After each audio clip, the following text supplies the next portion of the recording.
नमस्कार। स्वास्थ्य की योगशाला में मैं रमा बंसल आपका स्वागत करती हूँ। आज हम बात करेंगे कंधे के जोड़ की।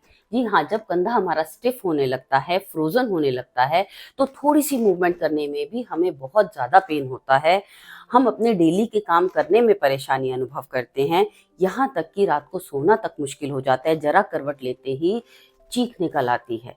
तो इन दर्दों से कैसे बचा जाए, उसके लिए आज मैं आपको कुछ बहुत ही सरल सरल सी एक्सरसाइजेस बताऊंगी, जिससे आपका कंधे का जोड़ खुलने लगेगा, यहाँ की मांसपेशियों में फ्लेक्सिबिलिटी बढ़ेगी और स्ट्रेंथ बढ़ेगी।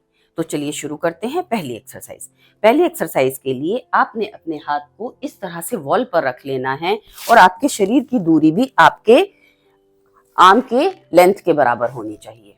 बिल्कुल सीधा खड़े होंगे, अपने हाथ को जितना धीरे धीरे ऊपर कर सकते हैं ऊपर करेंगे और यहाँ से आगे और पीछे आपने इसको मूव करना है। बिल्कुल वॉल के सहारे से ही आपने इसको मूव करना है।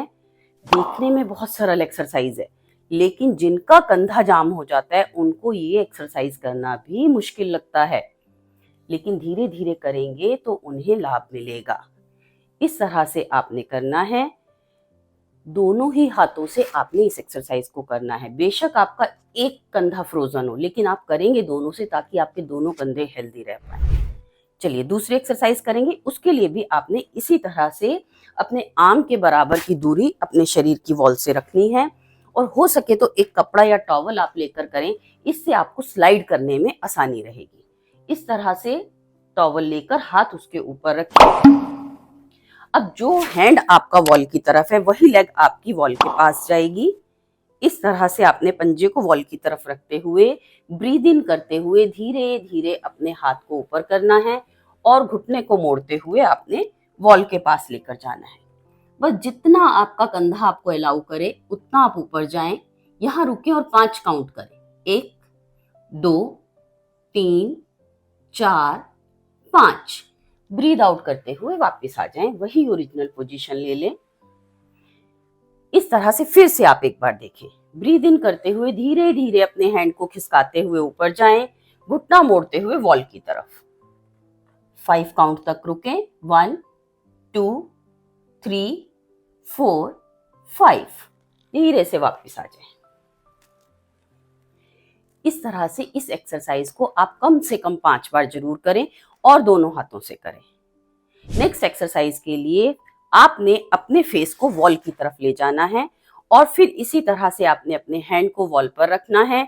आपकी बॉडी की दूरी वॉल से आपके आर्म के लेंथ के बराबर होनी ही चाहिए।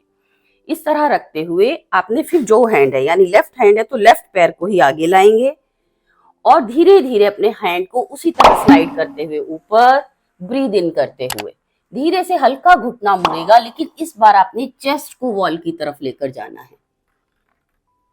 जितना मैक्सिमम आप जा सके जाएं। 5 काउंट करें। 1 2 3 4 5। वापिस आ जाएं, वही ओरिजिनल पोजीशन में आ जाएं। फिर से देखें। ब्रीद इन करते हुए हैंड को खिसकाते हुए ऊपर लेकर जाएं। थोड़ा घुटना मुड़ेगा और चेस्ट आपकी वॉल के पास आ जाएगी। 1 2 3 4 5। धीरे से वापस। इस तरह से इस एक्सरसाइज को भी आप 5 टाइम कीजिए और दोनों हाथों से कीजिए। इस तरह से करने से एक अलग एंगल से आपके शोल्डर पर इफेक्ट आता है और वहां पर फ्लेक्सिबिलिटी बढ़ती है।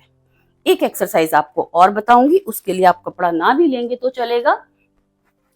सेम इसी तरह से आपने अपने हैंड को वॉल की तरफ रखना है और आपकी बॉडी की दूरी वही आपके हैंड की लेंथ के बराबर होनी चाहिए। अब आपने धीरे धीरे नॉर्मल ब्रीथ रखते हुए मूव करते हुए अपने हैंड की तरफ घूम जाना है। जितना मैक्सिमम आप घूम सके उतना घूम जाएं, कोनी आपकी सीधी रहे। जब लगे कि अब मैं इससे ज्यादा नहीं घूम सकता तो आप 5 काउंट करें। 1 2 3 4 5 और धीरे धीरे आप वापस आए।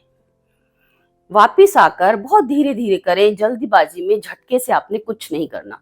अब आपने बाहर की तरफ मूव करना है। यहां भी आप 5 काउंट में रुके। 1 2 3 4 5। आ जाएं वापस। देखिए, इससे आपके आगे की तरफ की और पीछे की तरफ की मांसपेशियों पर भी बहुत अच्छा असर आया है। ये एक्सरसाइज आप रेगुलर अपने लाइफ में, अपने रूटीन में शामिल करेंगे तो आपका फ्रोजन शोल्डर बहुत जल्दी ठीक हो जाएगा। 5-5 बार आपने दोनों दोनों हाथों से जरूर करना है। करें इनको फॉलो और अपने फ्रोजन शोल्डर से छुटकारा पाएं। फिर मिलेंगे। धन्यवाद। नमस्कार।